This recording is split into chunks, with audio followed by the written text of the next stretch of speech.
So the reason you're hearing and seeing me right now is because we have a bit of incredible news to share. Our show, Pablo Torre Finds Out, was not only named one of the best of 2025 by Apple Podcasts, but our episode, The Silent Superstar and the Rotten Apple Tree, which was, the whole investigation into aspiration and Kawhi Leonard and the Clippers, was also chosen as one of Apple Podcasts' best episodes of the year. You can check both of those things out, the best shows and the best episodes list, right now in the Apple Podcasts app. So thank you so much for listening. Thank you for making clear what Apple time actually means. And today, you are going to find out what this sound is. He desired. He desired desiring. He desired being desired. He desired desire itself.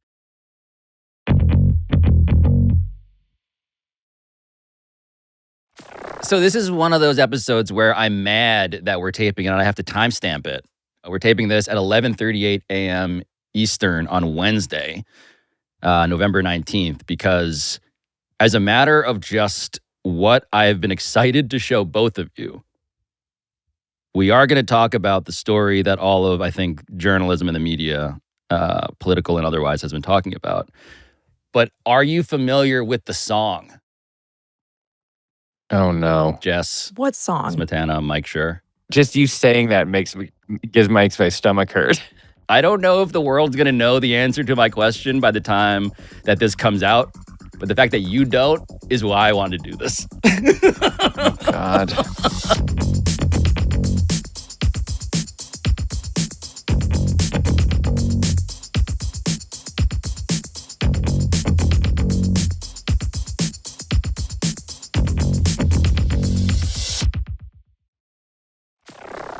You guys know each other. You guys passive-aggressively text each We're other. besties. Mm-hmm. Never actually been in the same room, but we know each other very well. We've been in the same football stadium, though, Mike. That's true.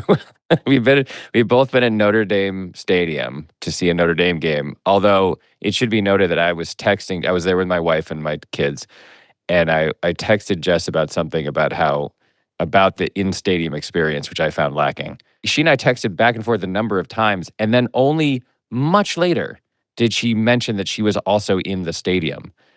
And I was like, what? Like, you were also here? My son was visiting the school in part because he wants to see if that might be a place he wants to go. He specifically wants to potentially study sports journalism. And I was like, it would have been great if I could have introduced him to a working sports journalist. And she was like, oh, my bad. And that was the end of the conversation. Honestly, it slipped my mind. Right. I thought that you would have just kind of assumed I was there, and that's why I was texting you about it. But then I realized that would be a crazy assumption because it was like the Boise State game. Yeah. Why? It was very, very Smetana. Let me ask you a question, Mike. How have you explained to your son the story that I am most excited to talk to you guys about? The story of the journalist Olivia Nuzzi. Nuzzi? Okay, can I just give you a little bit of context here? I tried to look up how to pronounce her last name correctly before I came on today, and I went on YouTube, obviously. There was very conflicting reports. I was trying to hear herself say it. I listened to Al Franken's podcast from last year to hear how he said it, hoping she would introduce herself. No, he said Nuzzi. And then I scrubbed forward to see what she said about RFK Jr., but I don't want to skip ahead. In the Mike Schurification of this story, which is both very, very funny and very, very, I would say, meaningful from a, what the fuck is journalism anymore perspective. The pronunciation I think Mike would write for her last name is Nuzzi. Yeah, that's how I say it. I say Nuzzi. I don't know if that's correct or not, but that does seem like the right way to say those letters associated with that person. Mike, can you explain what this story is? As a resident Hollywood screenwriter, what's the log line on this screenplay? I would say first that if this screenplay were turned into a studio executive, the first no would be way too over the top. You got to simplify, you got to strip out half of these characters. No one will believe this. I tried to make an organizational chart, which essentially turned into power rankings of the people involved in the story. So Olivia Nuzzi, and correct me if I get any of this wrong. Olivia Nuzzi is a journalist. She's written for New York Magazine. She's written for a lot of very famous publications. I'll do this as simply as I can. She dated, a long time ago, when she was very young, she dated Keith Olbermann. So she dated and I believe lived with Keith Olbermann when he was 50-something and she was 20-something. They had a tumultuous affair. That relationship ended.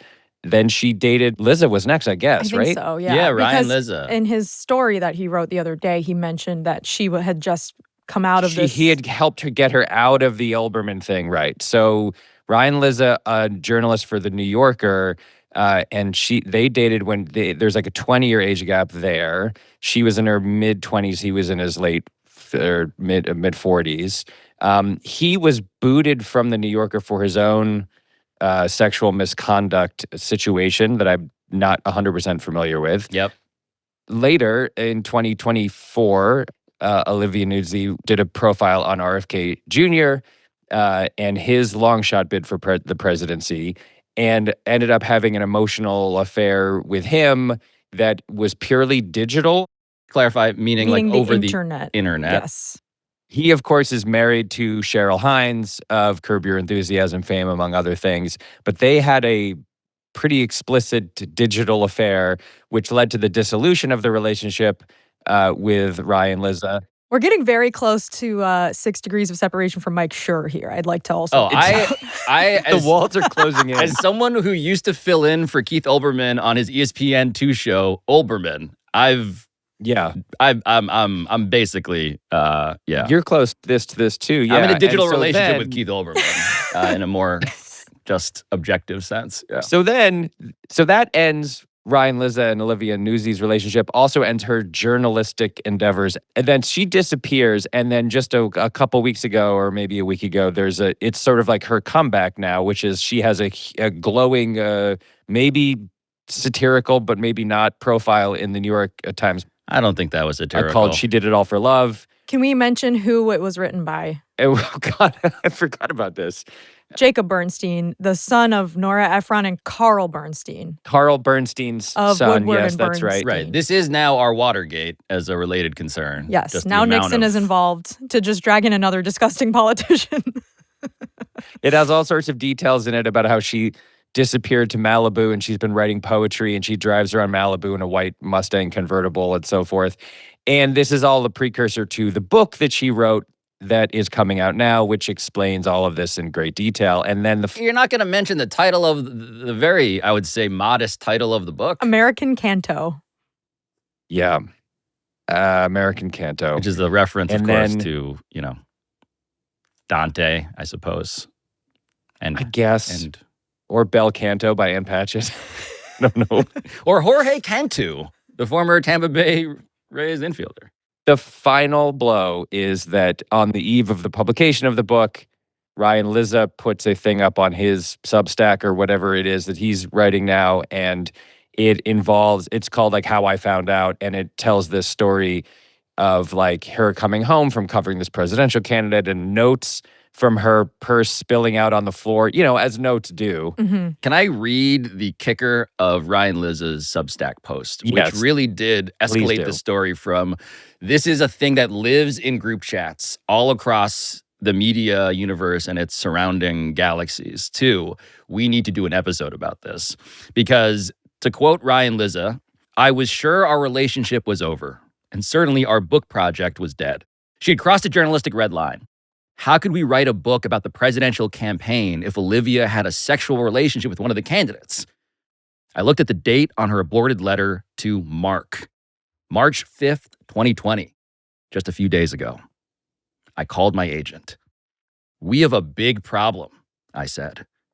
Olivia is sleeping with Mark Sanford. What a twist. He wrote this entire post as if it were revealing the behind-the-scenes story of the RFK affair, only to then have this last line twist that, no, she had a different affair with a candidate for president that she was covering, and it is also just a horrible guy named Mark Sanford. It's like, it did have the feeling of like the post-credit scene of the Marvel movie, but instead of Thanos, it's Mark Sanford. And for those who had no idea who Mark Sanford was, that's kind of why it's amazing. It's just like, what the fuck? Mark Sanford? Let me read his Wikipedia subheaders. This is my favorite game to play. Okay, U.S. House of Representatives. governor of South Carolina. Subheader, 2002 election, first term, 2006 election, second term, 2009 disappearance and extramarital affair, impeachment proceedings, censure, fallout from scandal, veto record, and then hiatus from politics. I mean, And now there's going to be a new one, right? It'll be a fair, Personal life. rumored affair with, personal life. Mike's here also because he truly did create a character in one of his television shows based on Mark Sanford. Oh, I didn't know this. Yeah. There was a guy named Councilman Creed. Dexhart. Just kidding.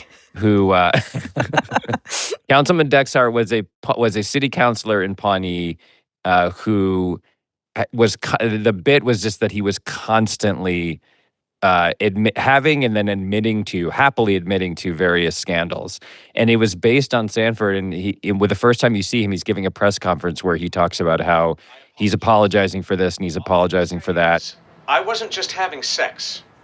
I was making love to a beautiful woman and her boyfriend and a third person whose name I never learned. It was wrong of me to say I was building houses for the underprivileged when I was actually having four-way sex in a cave in Brazil. It was based entirely on Sanford, who at the time we thought was the funniest version of those guys, because the lie was so outrageous and so just so egregious. He was around for the entire run of the show, basically. I mean, that's a trustworthy man of God. But we cast that actor because he vaguely looked like Mark Sanford. Yeah. So basically, the spokesperson for Mark Sanford had to say to the press that the disappeared congressman from South Carolina was hiking the Appalachian Trail. That's where he was. Right. That's why he couldn't get back to any of you assembled Americans. And it turned out, he was just his mistress in, Argentina. As one does. As one does.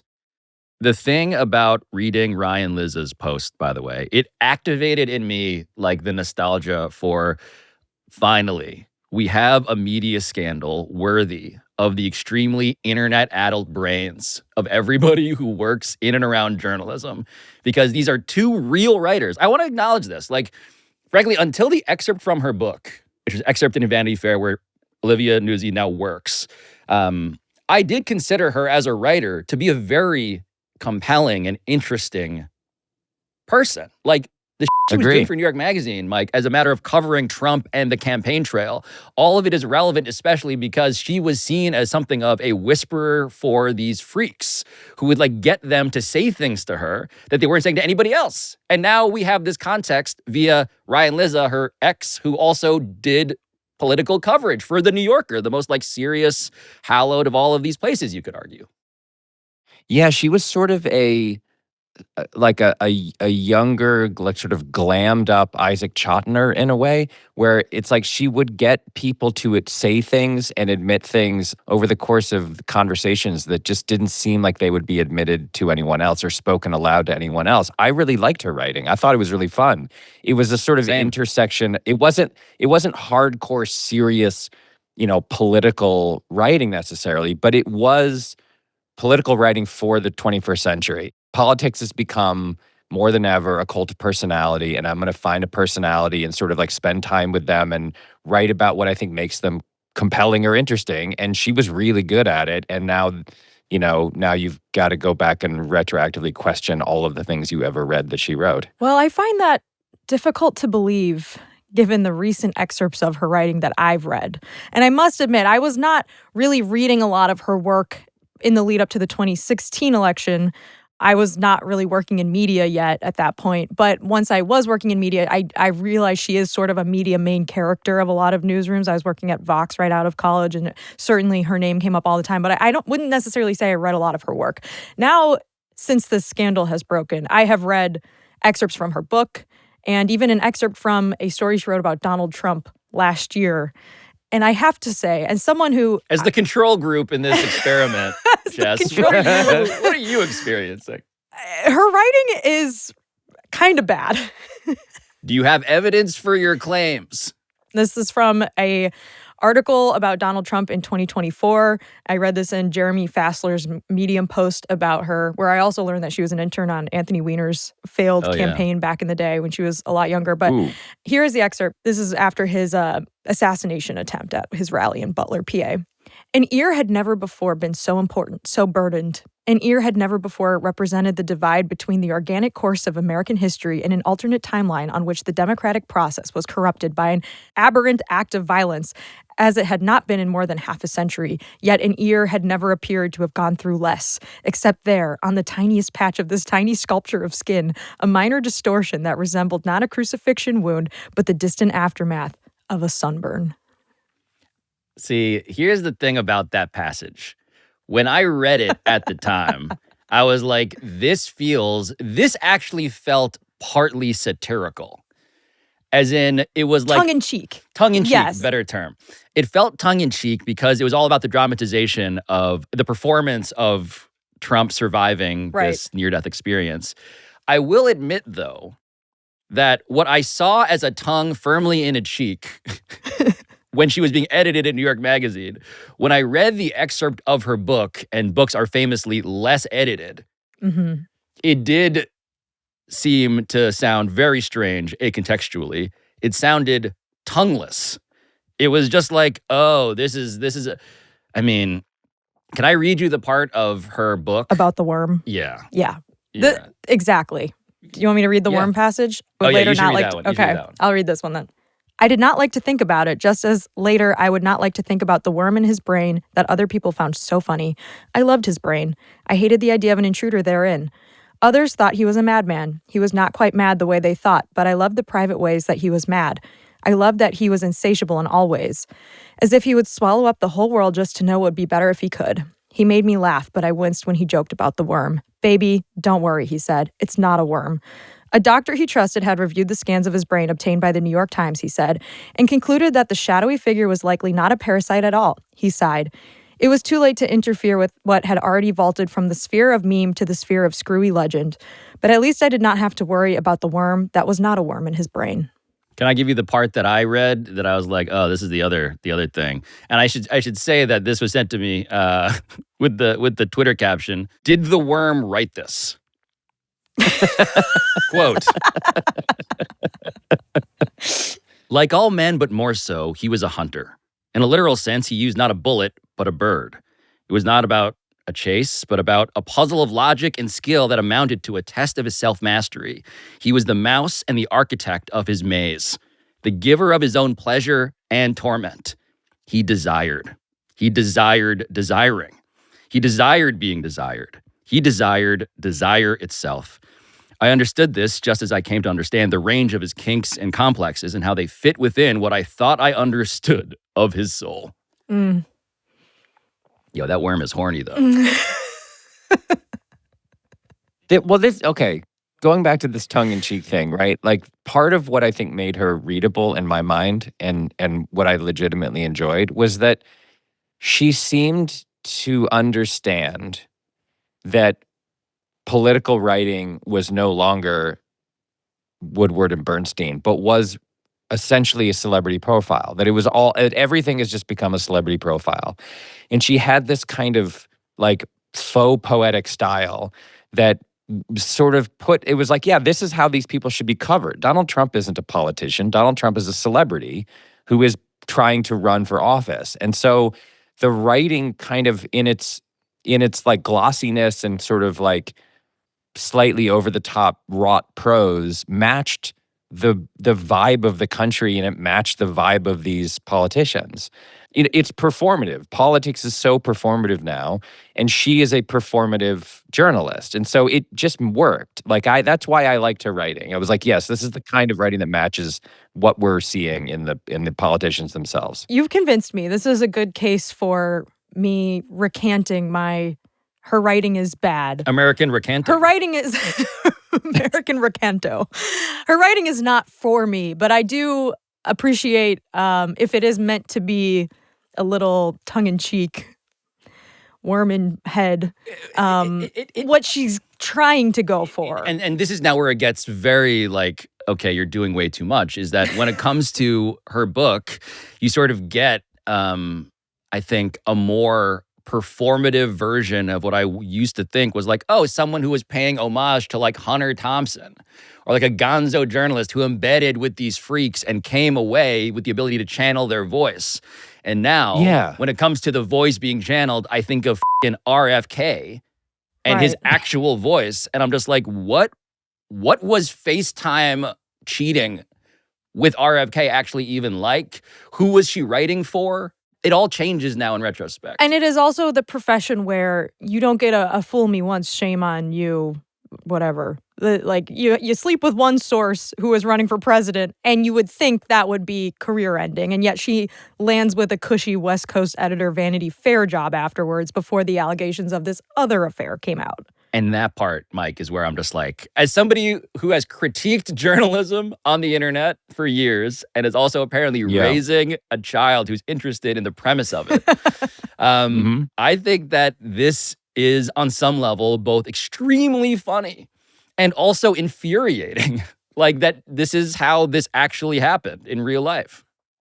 Well, again, the last time I was on your podcast, I quoted you to you, and I'll do it again. It's your observation that shamelessness is a market inefficiency these days. You know who else said that, by the way? Jeffrey Epstein in one of his emails about Donald Trump. Whatever. But yet go on. Another thing that Pablo and Jeffrey Epstein have. I was going to say you and Jeffrey Epstein. We're going to need to find that quote before. I'll find it. Hang on. Actually, I regret asking Jess to do that, but... Here's the moment from the culture that rang in my ears. Do you remember, I don't know if you saw it, but when George Santos, right after being expelled from Congress, went on Z-Way's show? Yeah. And which is incredible. It's an incredible 20 minutes. And Z-Way says to him, she's making a joke about like, how do we get you to go away? Like, what could we do to get you to go away? And he was like, nothing, you'll never get me to go away. And she's like, I think the way to get you to go away is to stop inviting you onto my shows, right? And he smiles this incredibly insouciant smile. And he says, but you can't, because people want the content.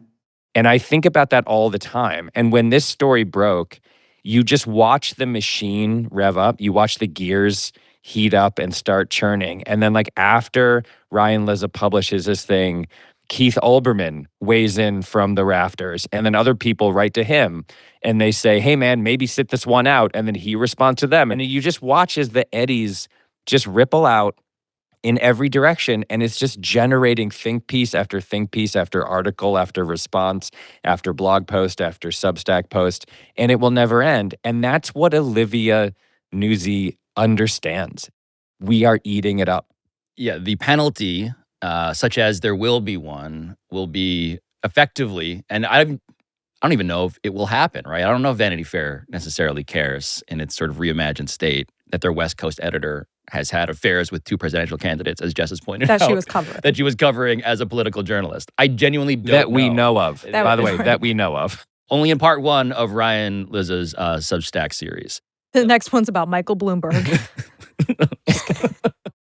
The thing that would be the penalty is banishment from the industry, which can't even truly reward economically the journalist who would otherwise be conflicted about like, what am I going to lose here? It's just obviously economically the right choice, not that she even planned it this way, to pivot towards being the main character who you then want to hear more from because what she has done is anti-journalistic. Like that is more financially rewarding than whatever job at any publication would be. And that's partly why all of this is both very funny, but also infuriating. Yeah, it's the world of the internet where bad is the same as good, and rage is the same as joy, and anger is the same as happiness. And celebrity is the same as credibility, too. Exactly. Well put. Notoriety is better than quality.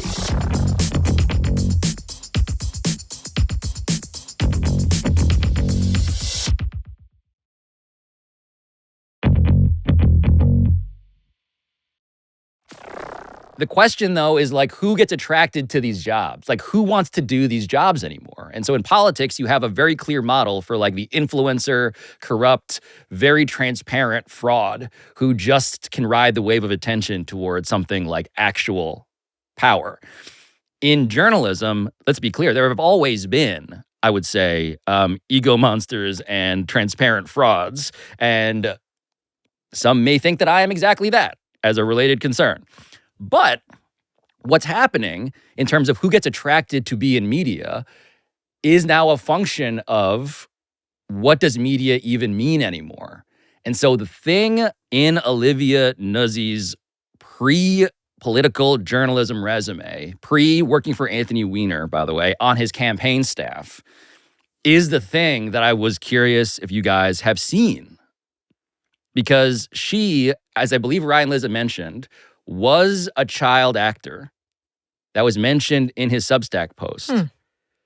But did you know that she also was an aspiring pop star? Oh, no.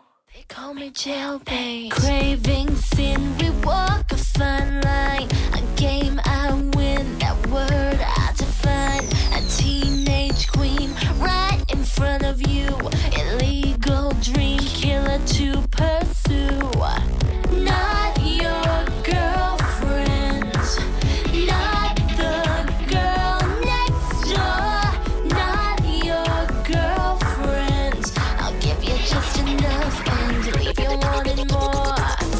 Jailbait, I'm jailbait. You try to stay away, but you can't obey. Jailbait, I'm jailbait. You look but you can't play, 'cause I'm jailbait.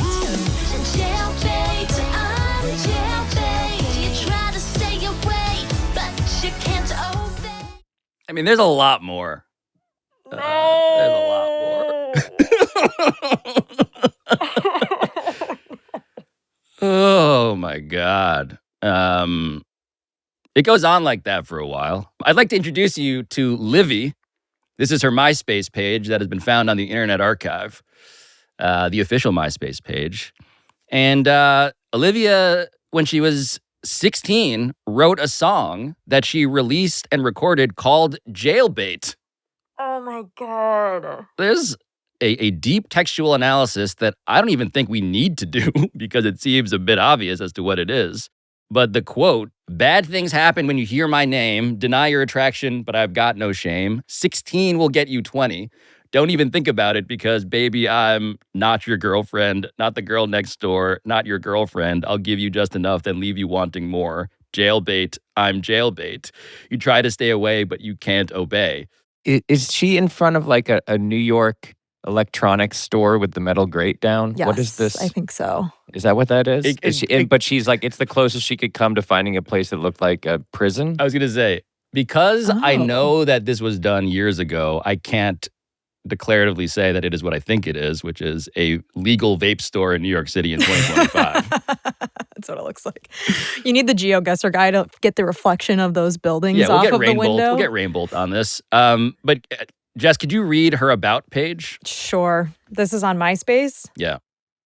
The day that Madonna released Erotica, the day that Andy Warhol made his first film, the day that Freddie Mercury sang his last note, the day that Judy Garland conceived Liza Minnelli, the day that Britney Spears told you to hit it one more time, the day that Cher first met a sequin, the day that Candy Darling took her last breath, the day that Mick Jagger first strut across a stage, the day that Pamela Anderson was introduced to silicone, the day that David Bowie sang Lady Stardust, the day that Michael Jackson first slipped on a white glove was the day that Livvy was born. Livvy is a 16-year-old singer, songwriter, and actress, a former Wilhelmina model. She has appeared in various commercials, films, television programs, and print ads since her start in the business at the age of 5. Influenced by pop stars, rock stars, rap stars, movie stars, and tabloid stars, Livvy is prepared to explode onto the music scene and dominate the pop world. She's in the proud tradition of all of these great artists who did stuff. But even in that, right, there is some like precocious cultural literacy that seems like it's trending towards being satirical, but also isn't. My view, this changes a lot, I would say, in real time. I'm calibrating, because now what I think this is the specific contemporary disease of everyone is a star, and that this is a person who clearly like craved fame and stardom from a very early age, and at 16 is comparing yourself to Andy Warhol and David Bowie and Michael Jackson. And then when that mindset is like transported into the brain, into the career of a journalist, then it's like her goal is not to break the story or to like uncover the truth. Her goal is to use whatever the job is that she's doing to make herself into the David Bowie or Michael Jackson or of that. And so this is the thing that a lot of journalist friends of mine have been saying, which is like the divide here is that they were raised to understand that you are never the story. And Olivia Nuzzi was like, how do I get to be the story? I am the star. I'm not the person doing the profile. I'm the person someone else does the profile of. Well, look, I think that there's a deeper conversation. And this is why I say, like, I think there is a bit of like new journalism, meaning like the school of new journalism that was more narrative in terms of like the magazine writers who came to power, who were, you know, again, the Joan Didion, like, we're going to imitate her and her voice, and that's going to be part of, like, the memes, is, like, Joan Midian is a nickname that she has received. The point being that school of new journalism in which the author, the reporter, was also a character is one that I personally enjoy and have lately leaned into some, right? In terms of, like, I'm a character in this story, too. But what this is, to Mike's point, Jess, to continue to read the about page, is something that is even more, I would say, like, weaponized as the bio proceeds. A visual conceptual artist with an addiction to pop music, Livvy has recently collaborated with international chart-topping producer Roy Royalty Hamilton. Her piercing lyrical skills perfectly complemented Hamilton's in-your-face production, ultimately producing a fierce 3-song demo. Creating a multimedia character for herself, Livvy has dreamed up Emocative, EMOCKATIVE, The Life of a Pop Object, a short film series shot on the streets of downtown New York City. With her creative partner, visual artist Eliza Bren, Livvy shows you the life of a loyal disciple of pop culture who has given up conventional life and engulfed herself in a world made of plastic. Livvy, in all caps, is a pop chorus. Livvy is a rock ballad. Livvy is a hip-hop beat. Livvy is the past. Livvy is the future. Livvy is now, ... And she's about to blow your mind. Pop gave me life, period. I have a lot of thoughts. So this is obviously the first time finding out about this character who then became this person who is a very famous political writer, like we've mentioned. But my first thought in hearing just the lyrics of that song is we're talking about a person who's been in like multiple relationships with large age gaps. And the song is called Jailbait, and she releases it when she's a minor, and the lyrics are very clearly inappropriate. Like, I'm not making any allegations or anything like that, but this is just a really uncomfortable...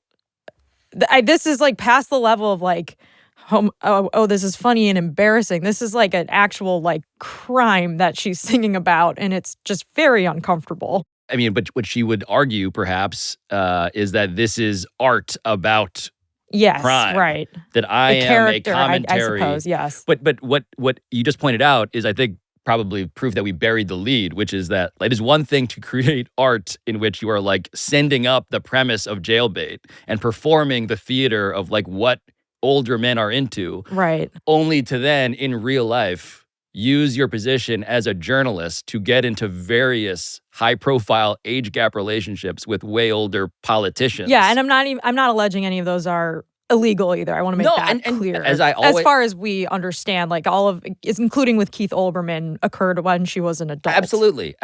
And by the way, as I always say on this show when I talk about Bill Belichick and Jordan Hudson, like fundamentally, not here to yuck your yum. If it is a legal yum, that's just your thing. But when you see it in the arc of this character, right, it's just like, well, this is shocking. A bit on the nose. Like, I don't think that Let's put it this way. If I was Mark Sanford and I was shown the MySpace page for Livvy, I wouldn't feel great about what exactly is happening here. Even as the active, powerful man in the relationship, I am also somebody who should be held to every form of account on the basis of my hypocrisy and also my influence and power.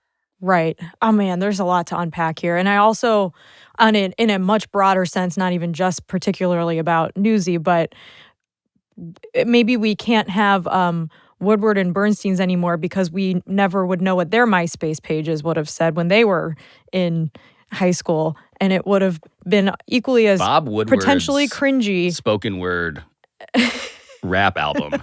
I mean, yeah, is terrific. Mike, what are you've just been a gay. Mike's got into for dad minutes. mode. I feel like Mike is like nothing as a parent, and he's horrified by everything we've been This is revealing. I mean, it was like one thing to find out she had a fledgling pop career, but then the lyrics of the song have really stopped me in my tracks. Jess, I want to walk on eggshells very carefully here about what this implies or does not imply. But what I would say is that you get called stodgy and old very quickly when you start talking about stuff like this. But I just feel like my philosophy of the world boils down to one very simple thing, which is that there are two industries that should never be for profit, and those are healthcare and journalism.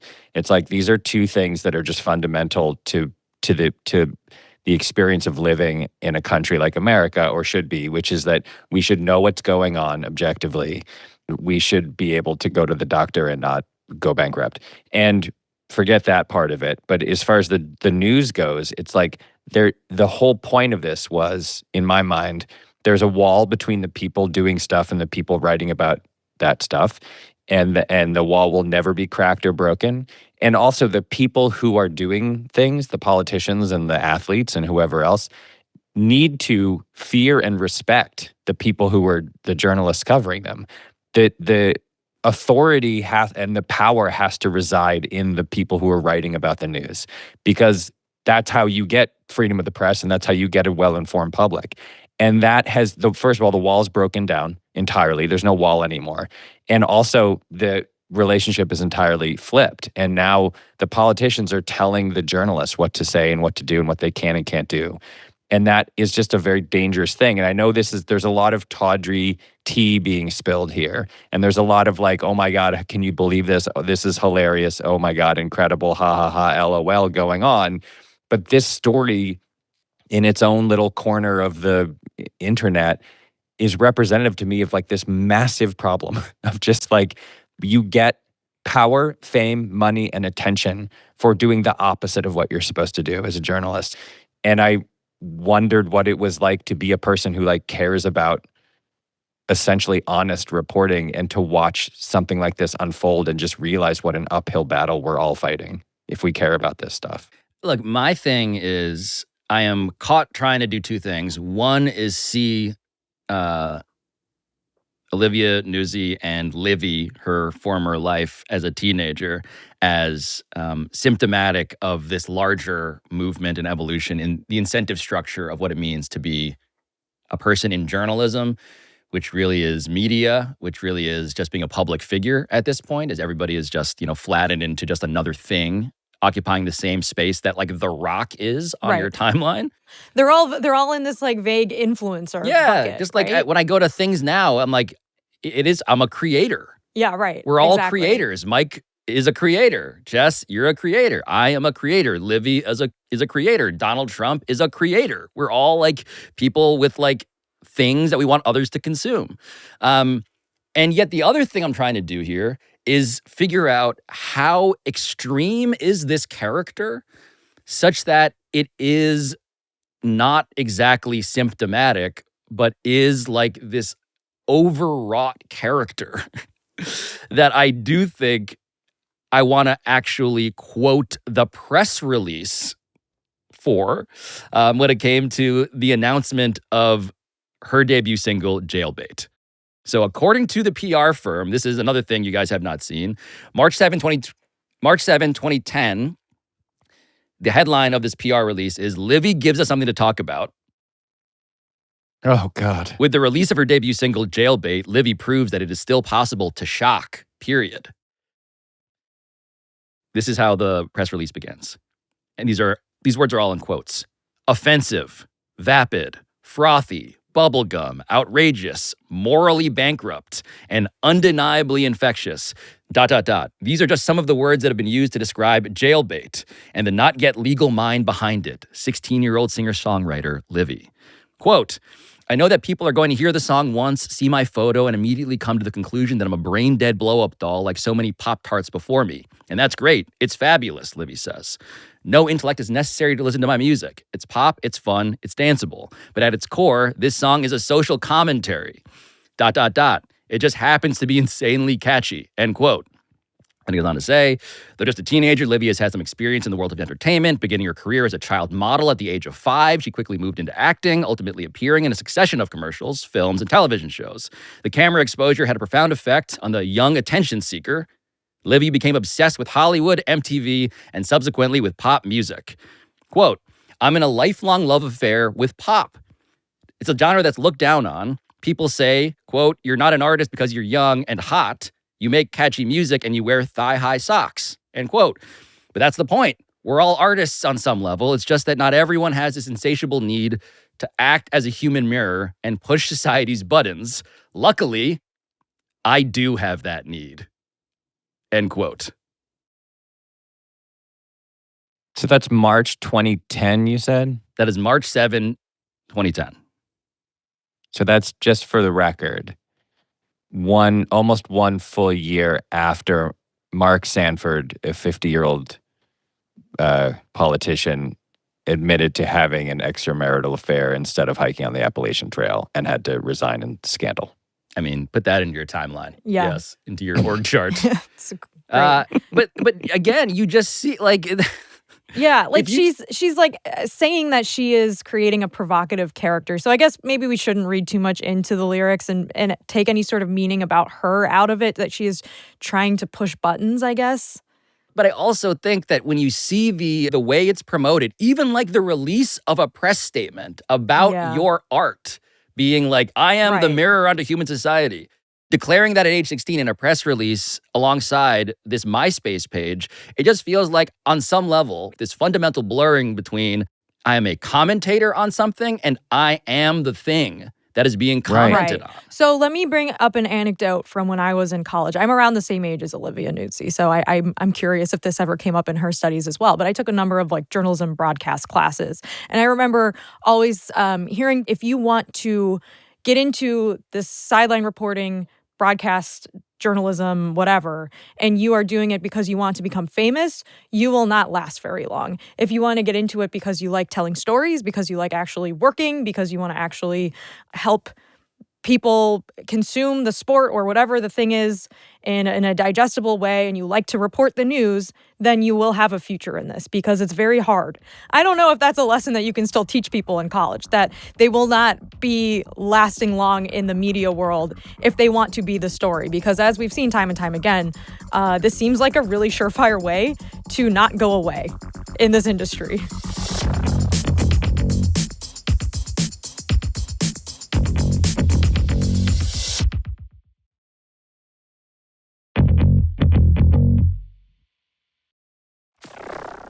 At the end of every episode of Pablo Torre Finds Out, we go around the table and say what it is we found out today.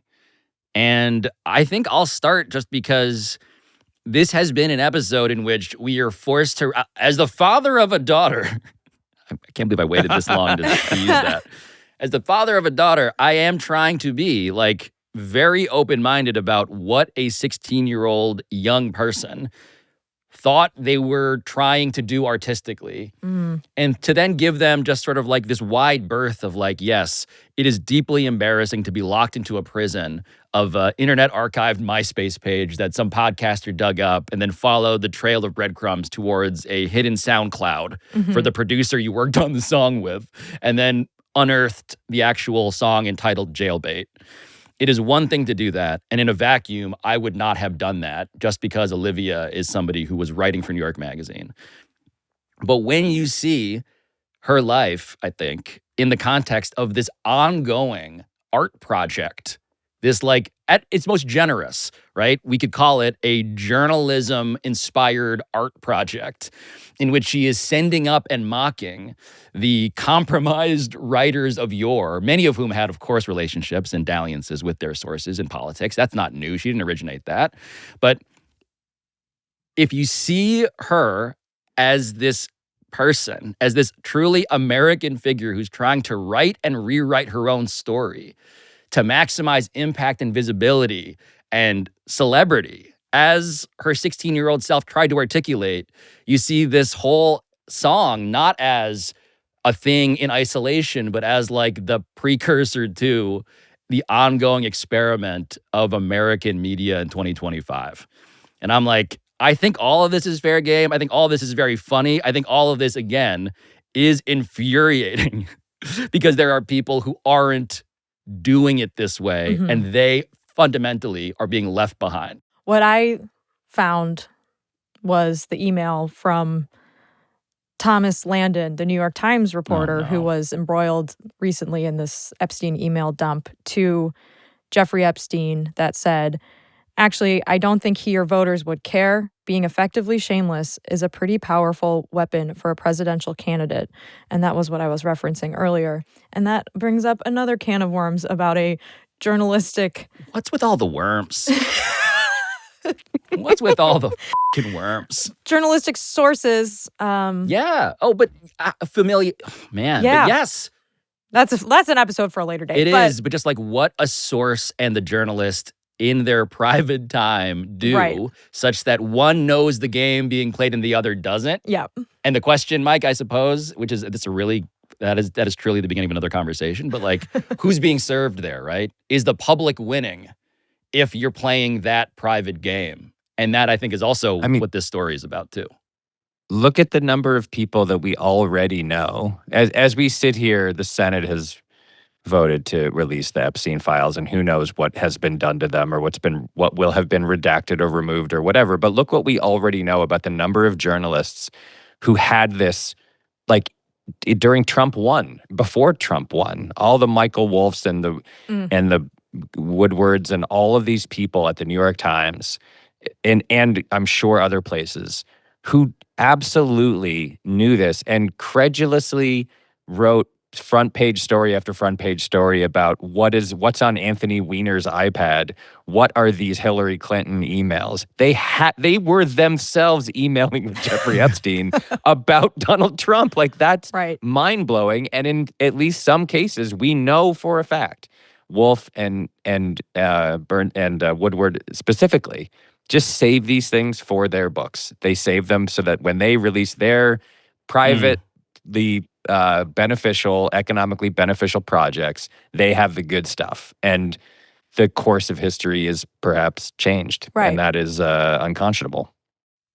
I do want to quote the kicker to the excerpt from American Canto here at the end, because when I open my eyes, I see still the blur of colors, the flash of red, of blue, of white.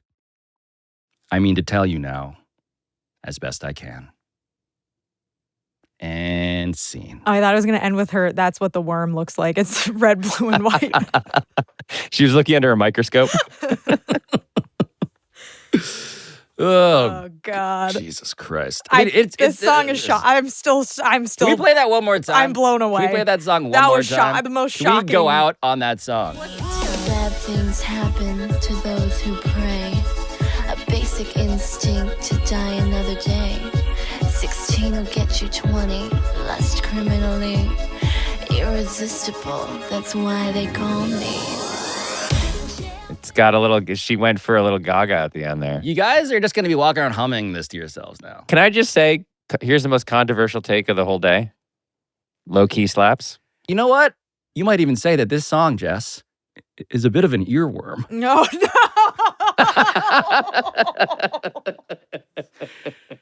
That's why we do this, guys. I'm so angry. That's what. Yes, that's why we podcast.